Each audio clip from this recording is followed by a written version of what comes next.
যে কোনো পরাশক্তি যখন পরাশক্তি হয়ে ওঠে তার বড় বৈশিষ্ট্য হচ্ছে সে আগের জ্ঞানকে ছোট করে না। আপনি ইন্ডিয়াকে দেখেন, ইন্ডিয়ার ডক্ট্রিনে তাদের বড় আলোচ্য বিষয় হচ্ছে কোথায়? চাণক্য। আর আমরা কিছু বললে বলবে যে ইসলাম আমাদেরকে 1400 বছর পেছায় দিতে চায়। আপনার আমার সবার সবচেয়ে বড় দুশ্মন কে? শয়তান। এবং সবচেয়ে বড় হিসাব হচ্ছে তাওহীদের অজ্ঞতা। যদি আপনার মধ্যে তাওহীদ না থাকে, আপনি সবার আগে যে দুর্ঘটনা ঘটাবেন, পশ্চিমাদের যে বিভিন্ন এজেন্ডা সেটার ভিতর নিজে ঢুকে যাবে এবং বলবো যে না না, আমার তো এটা খারাপ মনে হয় না, ভালোই মনে হয়। আমি তো এটার মধ্যে সমস্যা খুঁজে পাই না। তখন সমস্যা পাবেন কোত্থেকে? শয়তানের যে এত হাজার বছরের জ্ঞান আমাদেরকে গোমরাহ করায়, সেটাকে কমপ্লিট করবেন কি দিয়ে?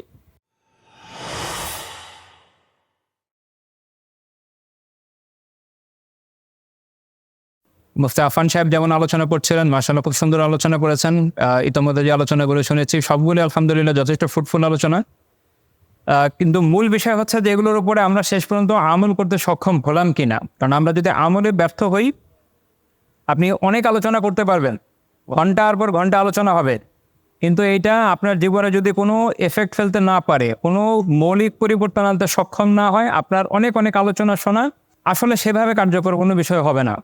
এই কারণে আমরা এখন দেখি যে অনেক রিসোর্স আমাদের আশেপাশে ঘুরে বেড়াচ্ছে, কিন্তু আমাদের সমস্যা হচ্ছে আমাদের ওই রিসোর্সগুলো থেকে উপকৃত হওয়া কঠিন বলবো না, আমাদের মানসিকতার অভাব, আমরা পেরে উঠছি না। কেন পারছি না? কারণ আমাদের ওই দৃঢ়তাতে নেই। ওই যে দৃঢ়তা থাকা দরকার, যেন আমি এটা একটু ঠিক মতো শিখবো, এটা না থাকার ফলে যেটা হয়েছে যে আমাদের মধ্যে মৌলিক জ্ঞানের অভাব পড়েছে। কবির আনোয়ার ভাই যেমন খুব সুন্দর একটা আলোচনা করছিল, আপনারা হুবলের যে ঘটনা শুনেছেন, ইন্টারেস্টিং একটা ফ্যাক্ট হচ্ছে যখন হুবলের মূর্তিটা আনা হয়েছিল, রোমানরা এত এত দয়ালু এবং উদার যে একটা হাত ভাঙা মূর্তি দিয়ে দিয়েছিল। Can you believe it? একটা হাত নাই, একটা হাত ভাঙা মূর্তি ধরাই দিয়েছে আমর বিন ওয়াইয়ের হাতে, যে নিয়ে যাও। সে ওটা যখন নিয়ে এসে ওই ভাঙা হাতের মধ্যে সোনা মুড়িয়ে দিয়েছে। আকল এতটুকু কাজ করে নাই যে এইটা কিভাবে আমার খোদা হইতে পারে। এবং সবচেয়ে বড় হিসাব হচ্ছে তাওহীদের অজ্ঞতা। যদি আপনার মধ্যে তাওহীদ না থাকে, যত ইলম অর্জন করেন না কেন, যদি তাওহীদ না থাকে, এর থেকে বড় অজ্ঞতার হয় না। ওই যে নাহিদ ভাই যেমন সুন্দর আলোচনা করছিলেন, আমাদেরকে আল্লাহ তাআলা পাঠিয়েছেন কি হিসাবে? খলিফা হিসাবে, প্রতিনিধি। প্রতিনিধির কাজ হচ্ছে আল্লাহর জমিনে আল্লাহর দিনকে কায়েম রাখা। এইটা তার ব্যক্তিগত জীবন থেকে শুরু হয়, পুরো পারিপার্শ্বিক সব জায়গায় সব পরিবেশে তৈরি হবে। যে কোনো জায়গায় যখন প্রতিনিধি পাঠানো হয়, তাকে কিন্তু তার দায়িত্ব জানিয়ে দেওয়া হয়, দেখো এগুলো তোমার দায়িত্ব, এই দায়িত্বগুলো তুমি পালন করবে। আপনি যদি নাই জানেন আপনার দায়িত্ব কি, আপনি পালন কি করবেন? আপনাকে তো জানতে হবে যে আপনার দায়িত্বটা কি। ধরেন আমি একজন মানুষ, আমাকে হঠাৎ করে একদিন আপনাদের কোনো একটা ডিপার্টমেন্ট ধরেন কথা বলতে সিএসসি ডিপার্টমেন্টে পাঠাই দিল, বললো যে এই বিষয়ে একটা ভালো লেকচার, আমি কিচ্ছু জানি না। আমি ওখানে ওই দায়িত্ব কিভাবে পালন করব? সম্ভব? সম্ভব না। তাহলে আমার একদম মৌলিক জায়গা, তাওহীদের ইলমের মৌলিক জায়গা, যেটা দিয়ে আমি আমার দায়িত্বকে পালন করতে পারবো, সেটা হচ্ছে ইলম। আমাকে জানতে হবে, শিখতে হবে, সেটা হচ্ছে ইলম। তলাবুল ইলমকে কি বলা হয়েছে? ওয়ারিদা আলা কুল্লি মুসলিম। সুনান ইবনে মাজাহ হাদিস, যে প্রত্যেক মুসলিমের উপর ইলম অর্জন আবশ্যক, ফরজ। কারণ ওই ইলম যদি আপনার কাছে না থাকে, আপনি সবার আগে যে দুর্ঘটনা ঘটাবেন, শিরক করবেন, বেদাত করবেন, কুফর করবেন, সবসময় একই ফর্মে হইতে হবে এরকম মনে করার কোনো কারণ নেই। আপনার আমার সবার সবচেয়ে বড় দুশ্মন কে?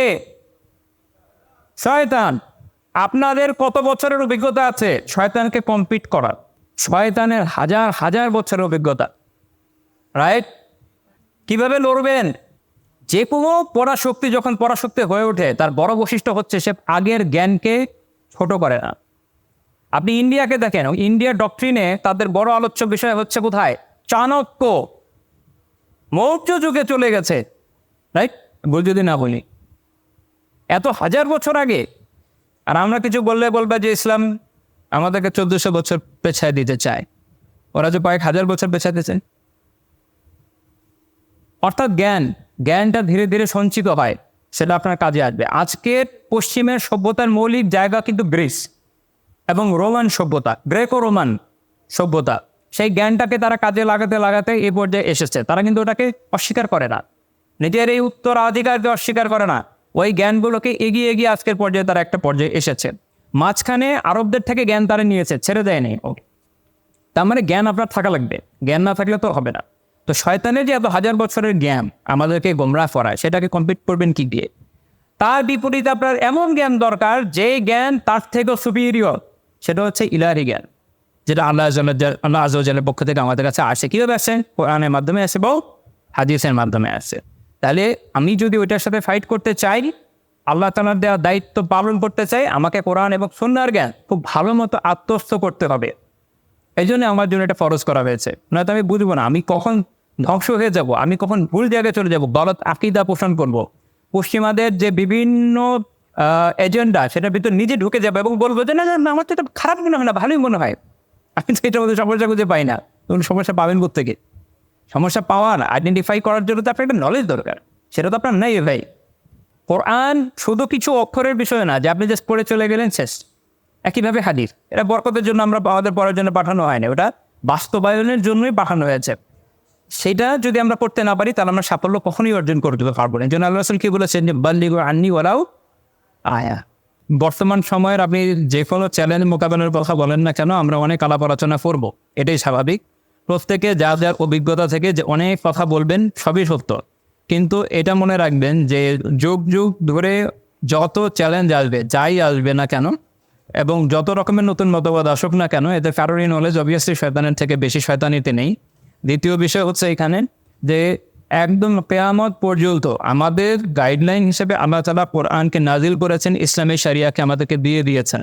এটা কিয়ামত পর্যন্ত আমাদের গাইডলাইন। কিয়ামত পর্যন্ত যত ধরনের সমস্যায় হোক না কেন, তা থেকে উত্তরণের আমাদের উপায় কিন্তু এই দুই জায়গায় আপনি পাবেন। কিসে পাবেন? কোরআনে পাবেন এবং হাদিসে পাবেন।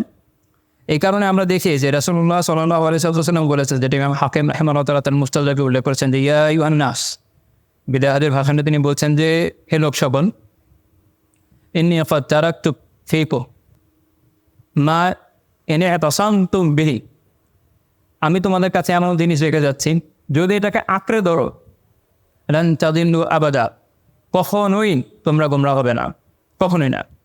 একটা হচ্ছে কি কিতাবুল্লাহ, আল্লাহ তাআলার কিতাব।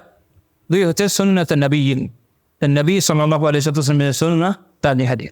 তাহলে এই দুইটাকে যদি আপনি আঁকড়ে ধরতে পারেন, তাহলে আপনি দুনিয়ার এই যাবতীয় সমস্যা থেকে উত্তরণ করতে পারবেন। সেটা সমসাময়িক বিভিন্ন ফিতনা হোক, গুনাহ হোক, পারিবারিক সমস্যা হোক, দেখবেন জীবনের সকল বিষয়ের এইসব সমস্যা থেকে উত্তরণের সমাধান সেখানে আছে। এবং আল্লাহ তাআলার খলিফা হিসাবে মানব জাতির যে ডিউটি, সেটা কীভাবে পালন করবেন তার গাইডলাইনও আপনি এই জায়গাতে পাবেন। এটা আপনি কিভাবে অর্জন করবেন? আমি হঠাৎ করে খুললাম, কিছু পড়লাম, উঠে গেলাম, এভাবে হবে? এভাবে কিন্তু হবে না। আপনাকে একটা থরো প্রসেসে যেতে হবে। আপনারা এখন একটা ইউনিভার্সিটিতে পড়েন, আপনাদের জন্য বোঝা তুলনামূলক অনেক সহজ। আপনি একটা অনার্স করছেন একটা সাবজেক্টে, আপনি ওই সাবজেক্টে কেউ একদিন একটা বই পড়েছে, একদিন আপনাকে বলবো ভাই আমি এই সাবজেক্টের, অ্যাকসেপ্ট করবেন। আমি এই সাবজেক্ট সব বুঝি, অ্যাকসেপ্ট করবেন। আপনি দেখবেন যে সে অনার্স করেছে, মাস্টার্স করেছে, পিএইচডি করেছে, পোস্ট ডক করেছে, তার মর্যাদা আপনার কাছে যা থাকবে, ওই লোকের ওই পরিমাণ থাকবে না যে একটা বই পড়ে আপনার কাছে চলে আসছে। সিম্পল বিষয়। একটা হচ্ছে যে স্বাভাবিক একটা জ্ঞান পাওয়া, কোনো একটা বিষয় কিছু জানা, যে আমি এটা কিছু হলেও জানি, এটা তো আপনি যে কোনো বিষয় একটা বই পড়েও জানতে পারবেন। কিন্তু যখন বলবেন আমি এটা থরলি জানতে চাই, তাহলে আপনাকে এটা অর্জন করতে হবে গ্র্যাজুয়ালি। তাহলে সেটার উপায় কী? সেটা হচ্ছে আপনাকে সিরিয়াল বাই এই বিষয়টা কিন্তু শেখা দরকার। উস্তাদের কাছে শিখছেন আপনারা, আমি যতদূর শুনেছি আলহামদুলিল্লাহ তাজউইদ শিখছেন, কোরআনের ভাষা শিখবেন। আপনারা চেষ্টা করবেন গ্র্যাজুয়ালি যেন বিভিন্ন বিষয়ের এলম অর্জন করতে পারেন। কারণ আপনাদের পক্ষে এটা সম্ভব হবে না হয়তো যে আপনি একদম প্রত্যেকটা সাবজেক্টে মাস্টারি করবেন, এটা আসলে পসিবল না। আপনাদের আলাদা সাবজেক্ট আছে যেটা আপনারা পড়বেন, আপনাদের ক্যারিয়ার আছে, সব কিছুতে সময় দেওয়ার পাশাপাশি যেটা আমাদের জন্য আবশ্যক, যে দিনের ইলম, কোরআন এবং সুন্নাহর যে গুরুত্বপূর্ণ জ্ঞান, সেটা আপনার অর্জন করা দরকার। সেটা কোরআন, হাদিস, আকীদার বিষয়গুলো এবং আরও আনুষঙ্গিক ফিকহের বিষয়গুলো, এগুলো জানতে হবে। আপনি অনেক বই পড়তে পারবেন বর্তমান সময়ে, মোটিভেশনাল বই হয়, টপিক ওয়াইজ গাটি বই হয়, কিন্তু কোনো কিছুই একটা বিষয়ের প্রতিস্থাপক হয় না, যেটাকে বলে না নিম্ন, এটা হচ্ছে উম্মাহাতুল কুতুব। আপনি আবেদনী কর্ত করতে গেলে বলতে হবে যে কিতাব সময়ের মা। প্রত্যেক সাবজেক্টের এরকম কিছু মা আছে, বেসিক কিছু বই আছে যেটা ছেড়ে আপনি আগাতে পারবেন না, ওইটা গ্র্যাজুয়ালি আপনি শিখবেন। হাদিসে আছে, উলুমুল হাদিসে আছে, কোরআন শেখার জন্য আপনার তাফসিরের উসুলের কিতাবগুলোতে আছে, উলুমুল কোরআনের কিতাবে আছে, এবং সবার উপরে কোরআন এবং হাদিসের এই বিষয়গুলো রয়েছে। এটাকে আপনাকে কীভাবে শিখতে হবে? গ্র্যাজুয়ালি শিখতে হবে। আপনি যে কোনো কোর্স করবেন, দেখবেন ছোটো কোর্স হবে, টপিক ওয়াইজ কিছু বিষয় হবে, আপনি সামান্য কিছু বিষয় শিখবেন, আপনি কিন্তু ইনডেপথ শিখতে পারবেন না। যখন ইনডেপথ শিখতে পারবেন না, যখন এই ধরনের কোনো চ্যালেঞ্জের মুখোমুখি হবেন, আপনি হকচকায় যাবেন, আপনি অবাক হয়ে যাবেন, আমি কি উত্তর দেবো, এটা আপনার কনফিউশন তৈরি হবে।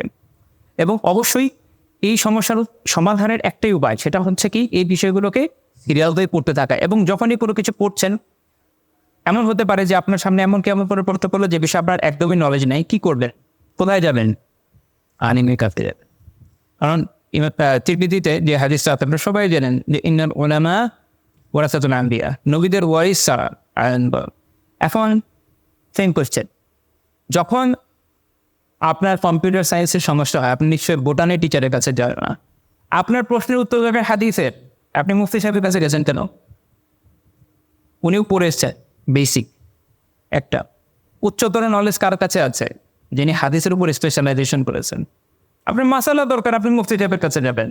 আপনি মুফাসসিরের কাছে যাবেন, ওনার কাছে যাবেন কোরআনের তাফসীর শিখতে। ঠিক আছে, সাবজেক্ট এই যে একটা ভ্যারিয়েশন আছে, এটা একটু বোঝা দরকার। আমাদেরকে এই সমস্যাগুলো সমাধানে এবং আগামী যে আমাদের যে চাহিদা, এটার জন্য আমাদের কি করতে হবে? কোরআন এবং সুন্নাহর সাথে রিলেশন তৈরি করতে হবে। কোরআন সুন্নাহর সাথে কীভাবে রিলেশন তৈরি করবেন? অবশ্যই বিভিন্ন বই পড়বেন, কিন্তু আলিমদের কাছে যান, তাদের কাছ থেকে কিতাবাদি পড়েন, অধ্যয়ন করেন, গ্র্যাজুয়ালি বিষয়গুলোকে শেখার চেষ্টা করেন। তাহলে সময়ের সাথে সাথে নিজের জীবনে যেমন আধ্যাত্মিক উন্নয়ন হবেন, আল্লাহ তাআলা যে ডিউটির জন্য পাঠিয়েছেন সেটা যেমন পালন করতে পারবেন, তেমনি বিভিন্ন গোমরাহি থেকে বাঁচতে পারবেন, আরেকজনকেও গোমরাহি থেকে বাঁচাতে পারবেন। আল্লাহ রাসূল যখন বলছেন যে একটা আয়াত হলে সবার কাছে পৌঁছে দাও, সবাইকে গিয়ে বলেছেন যে সবাইকে আগে হাফেজ হইতে হবে, সেটা তো আর দরকার নেই। মূল কথাটা দেখেন, একটা আয়াত কোনটা? আননি, আমার কাছ থেকে যা পেয়েছো। সো আপনাকে আগে কারো থেকে একটা শিখেছেন, অতটুকুই বলেন নাই, আমার কাছ থেকে যেটা পেয়েছো এরপরে 100টা আয়াত শিখাও গিয়ে, শিখে তো গেছো একটা। ক্লিয়ার? Message clear? তাহলে আপনারা যে কাজটা করবেন, গ্র্যাজুয়ালি অর্জনের চেষ্টা করবেন ইনশাআল্লাহ তাআলা। যে অরানাথ আলিমদের সাথে সংস্পর্শ রাখেন, তাদের থেকে শেখার চেষ্টা করুন, সেই অনুযায়ী নিজেকে সমৃদ্ধ করার চেষ্টা করুন। এবং আফান ভাই যেমন সুন্দর একটা আলোচনা করছিলেন, উম্মার মধ্যে তাফরিক করা যাবে না। একটা হচ্ছে ইখতিলাফ, মতভেদ হবে, এটা সালাফদের যুগ থেকে চলছে, এটা কোনো ব্যাপার না। এটা ইসলামের সৌন্দর্য, যে কোনো আমরা একসাথে আছি। খ্রিস্টানরা থাকতে পারে নাই, আলাদা আলাদা রাজত্ব তৈরি করেছে, 3-4টা পোপ ছিল এক যুগে, আমাদের জীবনে একটা পোপ হয় নাই। দ্বিতীয় বিষয় হচ্ছে এখানে যে এই আপনি তাফরিক করবেন না, বিচ্ছিন্ন হবেন না, স্বাভাবিক ইখতিলাফে কোনো সমস্যা নাই এবং বিবাদে নেওয়া যাবে না। আল্লাহ তাআলা সূরা আনফালে কি বলেছে যে যখন কাফিরদের মুখোমুখি হবে, একটা দলের মুখোমুখি হবে, বলে তানাযাউ, তোমরা বিবাদ করো না। ফাতাফশালু, যদি বিবাদ করো তোমরা হতোদ্যম হয়ে যাবা, নিরাশ হয়ে যাবা, ভেঙে পড়বা। ওয়াতাযহাবা রিহুকুম, এবং তোমাদের দম ফুরায় যাবে। উম্মার দম ফুরায় গেছে, বিগত আমরা বিবাদ করতে করতে আর কুল পাচ্ছি না। আলোচনা এই পর্যন্ত থাকছে। সুবহানাল্লাহি ওয়া বিহামদিহি, লা ইলাহা ইল্লা আনতা, আস্তাগফিরুকা ওয়া আতুবু ইলাইক।